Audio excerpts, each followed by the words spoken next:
After a full year without contact, Dad reached out to me, but I shut the door in his face. This infuriated Mom, as she believes I'm a spoiled brat, giving Dad the cold shoulder just because he passed on his business to my brother. So I burst her bubble by showing her the footage, and now their marriage is falling apart. My dad is, without question, the biggest failure of a parent. Since I was a child, he always had this grand vision for me and my older brother Alex, stepping into his shoes and eventually taking over his business one day. To him, his work wasn't just a job or a way to make money.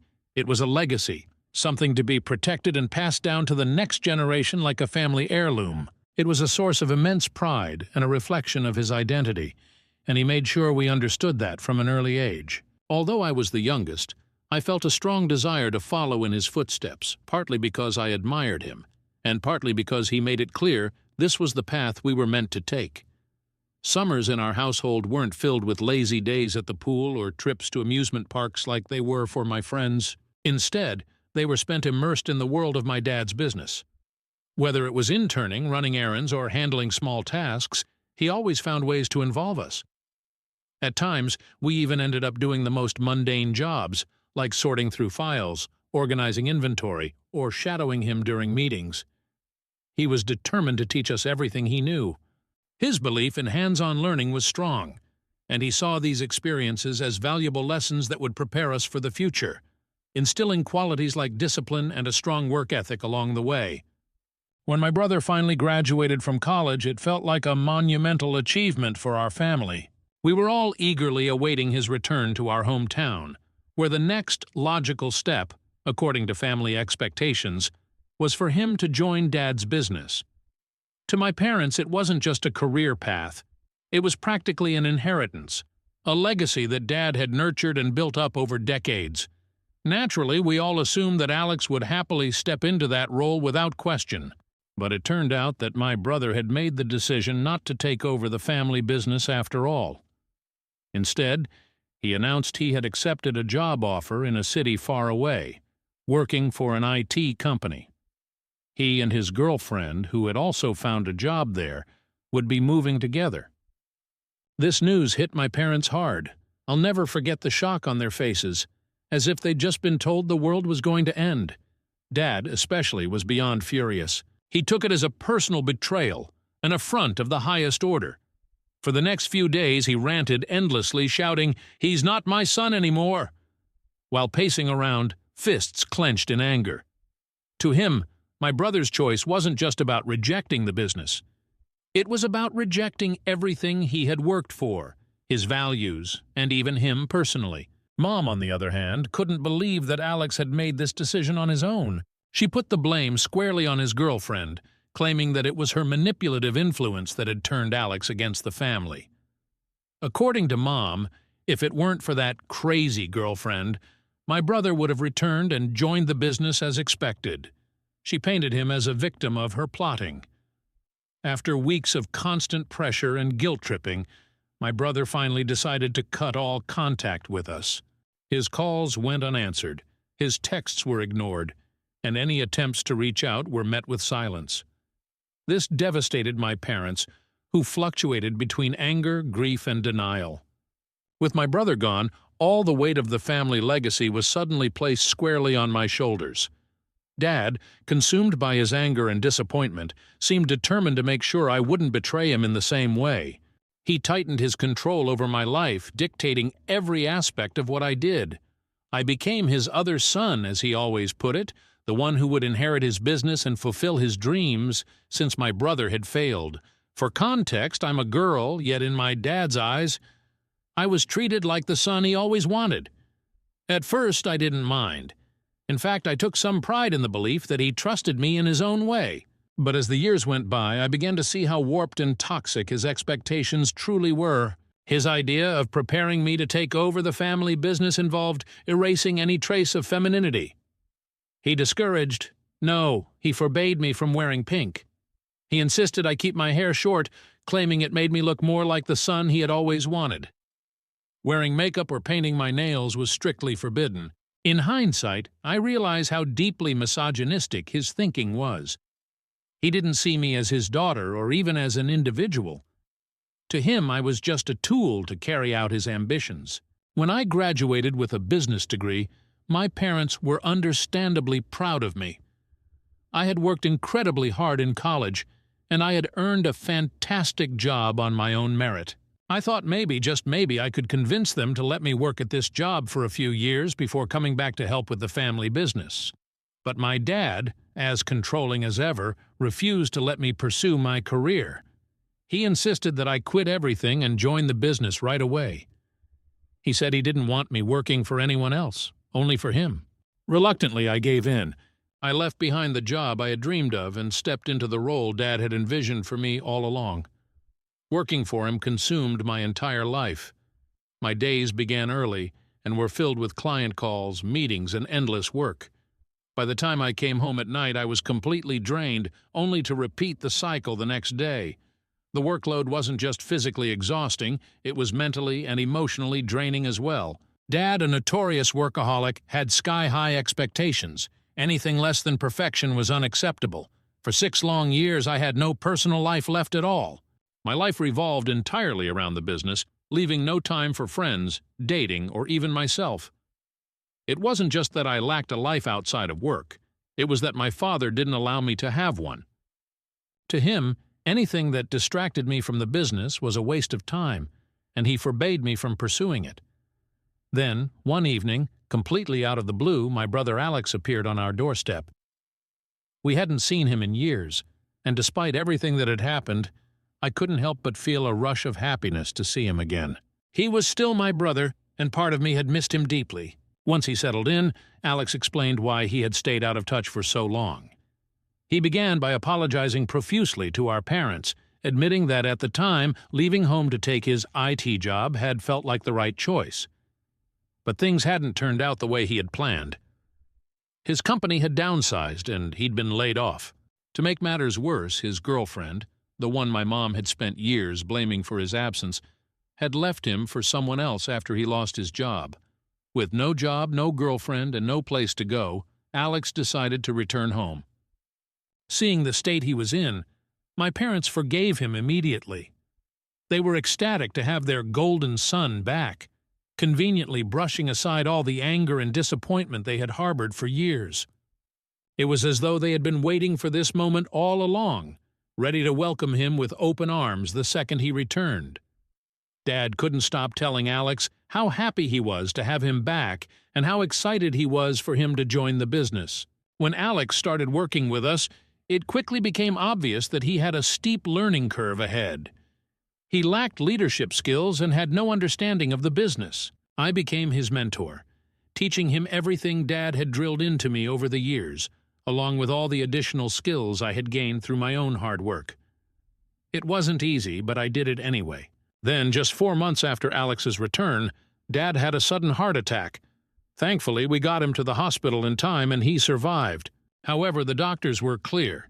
At his age, he needed to reduce stress, work less, and focus on his health if he wanted to avoid another, potentially fatal episode. This was a terrifying wake-up call for all of us. Mom, shaken by the thought of losing Dad, begged him to step back from the business and prioritize his well-being. Eventually, Dad agreed. He called a family meeting to announce his retirement and that he would be passing on the reins of the business. Hearing this, I felt a mix of emotions. While I was sad at the thought of no longer working alongside my dad, I was also excited. After years of pouring my heart and soul into the business, I was ready to take over and help it reach new heights. This was the moment I had been preparing for. I was eager to lead, make my mark, and carry on the legacy that had been ingrained in me since childhood. But then Dad dropped a bombshell that shattered everything I had envisioned.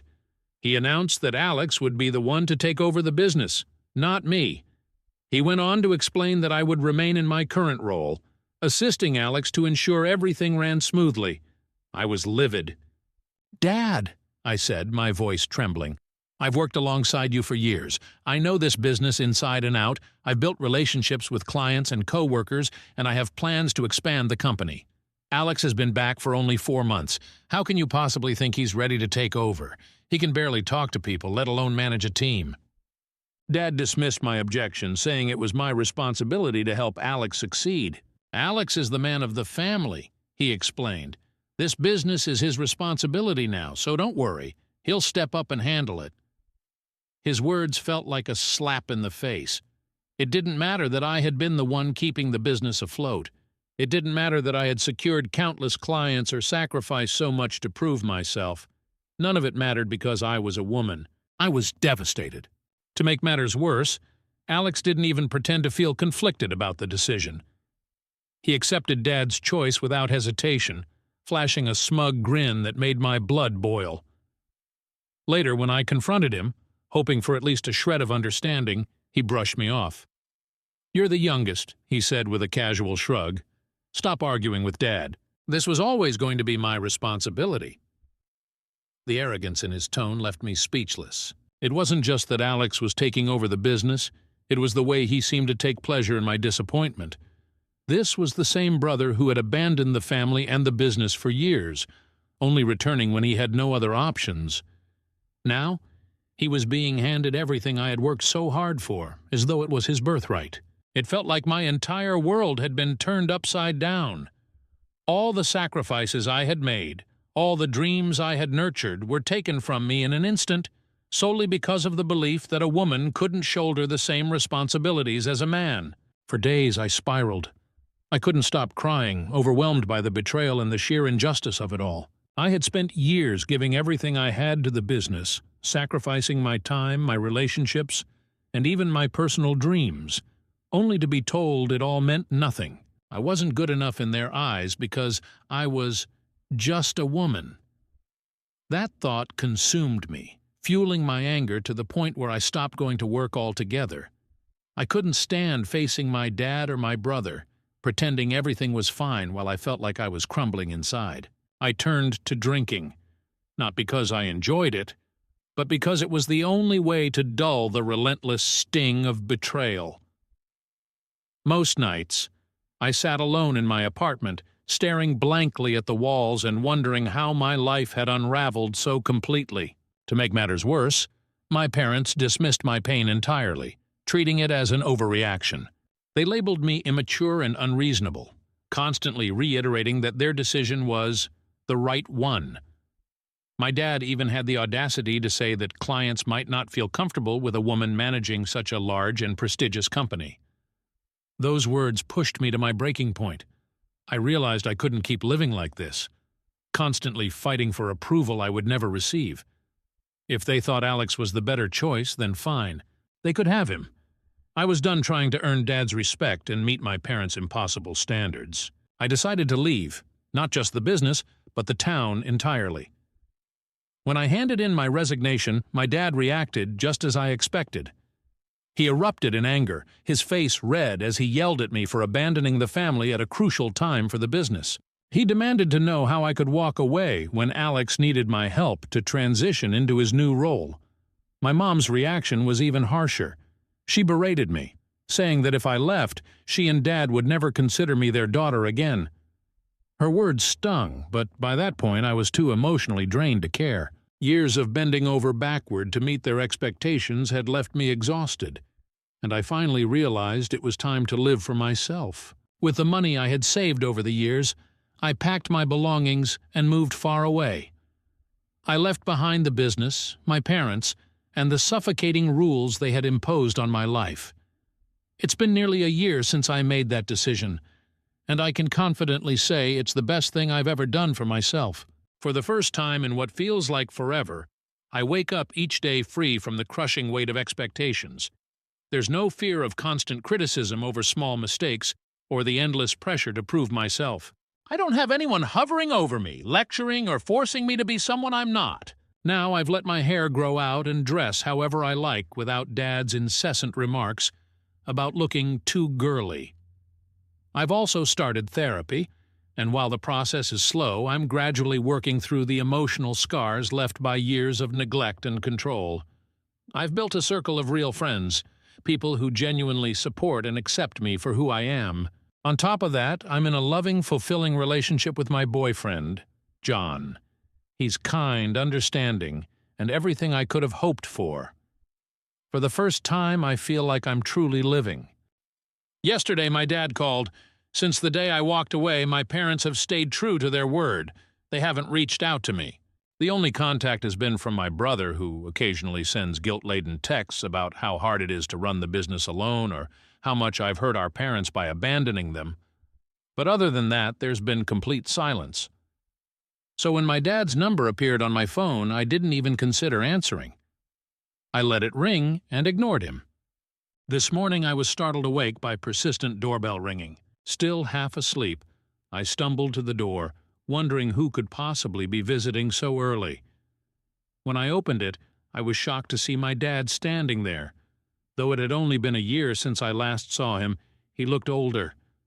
His face sagged with wrinkles I hadn't noticed before, and his skin seemed looser, a stark reminder of how much time had passed. I realized I had been so used to seeing him every day that I never noticed him aging. For the first time, he didn't seem intimidating, just tired and worn out. "Can we talk?" he asked, his voice firm but direct.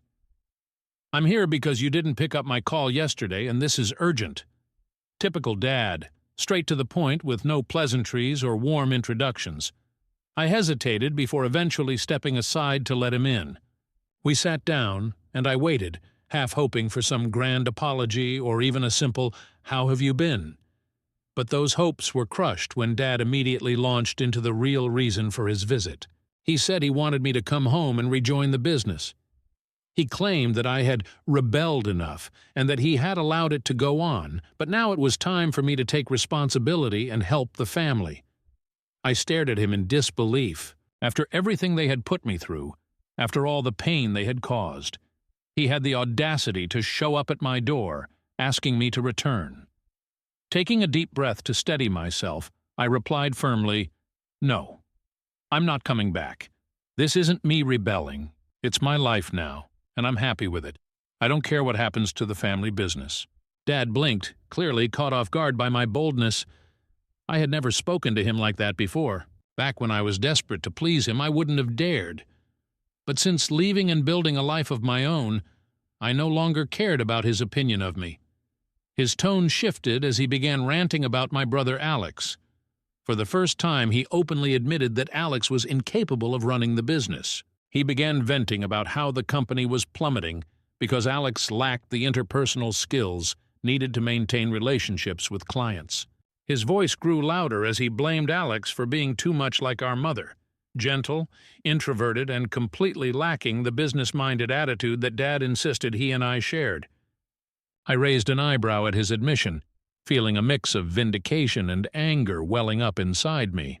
"If that's how you feel," I said calmly, trying to keep my voice steady, "then why didn't you give the business to me instead of Alex last year? You know I worked harder, I proved myself, and I was the one who actually knew how to handle everything." His reply was as maddeningly predictable as it was dismissive. "I could never do that," he said firmly, as though the answer should have been obvious to me all along. "Why not?"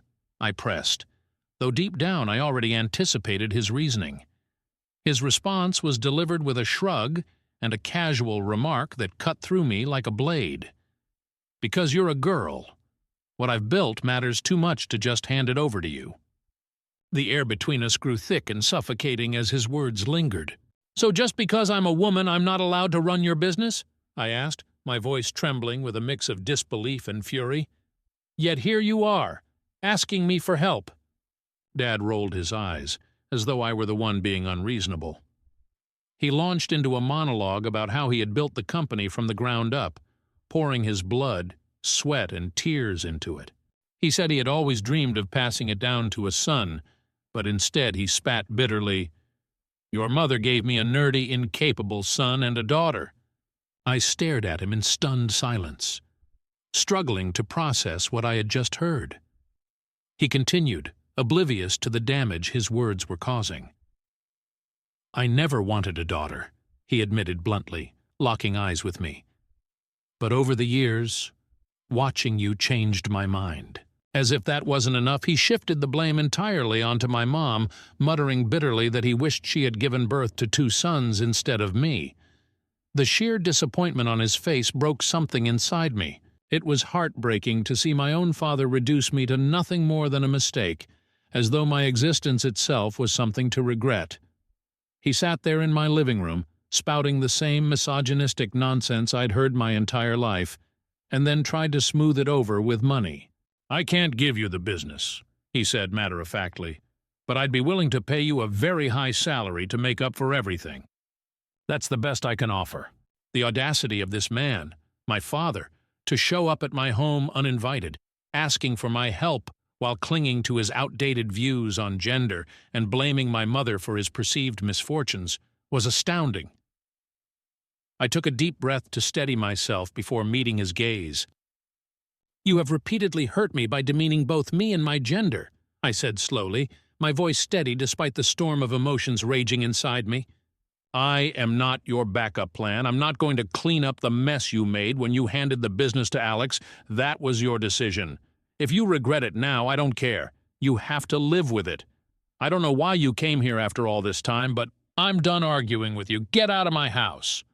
He looked at me in disbelief. "I said, get out!"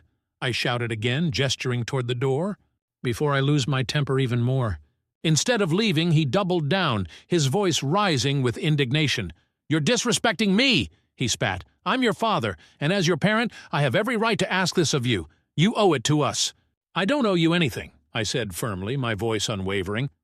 "I already gave 6 years of my life to that pathetic business, and it got me nowhere. Now I'm free. I have a job now, a real job that makes me happy. I'm done with your manipulation, your control, and your toxic views on women. And another thing, Dad, don't ever say I'm just like you. You're a selfish, bitter loser who cares more about his pride than his own children. I never want to be anything like you." Finally, I pointed to the door again. "Now get out of my house," I said coldly. I slammed the door shut in his face as he continued yelling from the other side. My hands were trembling, but I stood my ground.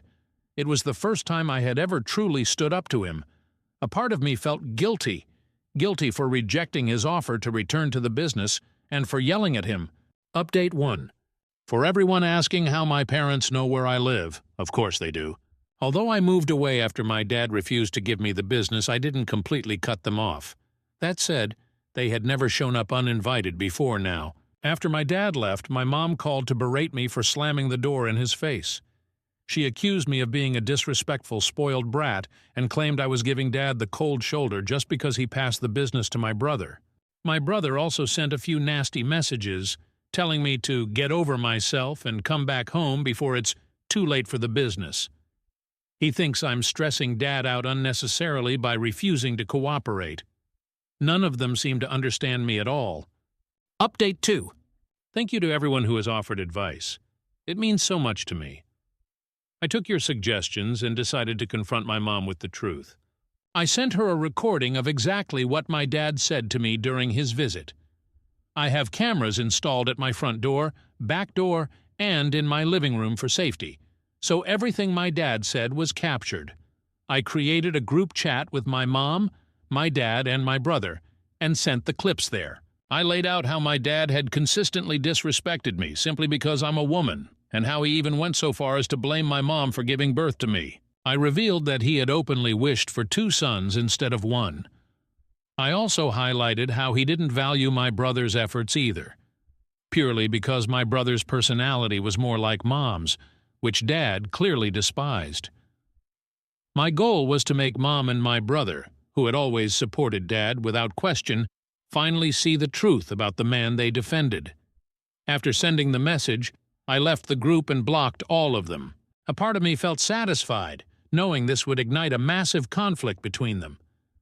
Now, my mom and brother would understand exactly how Dad felt about them, and they couldn't pin the blame on me. Update 3. It's been a month since my last update. After I sent those clips to my family, my mom left my dad just a few days later. She sent me an email apologizing for everything. In it, she explained that watching the videos I shared and hearing the way Dad spoke to me had been a wake-up call. She confessed that she had spent years trying to excuse my dad's behavior, but seeing how he talked about not only me, but also her and my brother had disgusted her. Apparently, they had been arguing non-stop ever since she saw the clips. When Dad refused to apologize to anyone, Mom decided she had finally had enough and left him for good. In her email, She also mentioned that my brother had broken down in tears after watching the videos, especially when he heard how Dad had essentially emasculated him.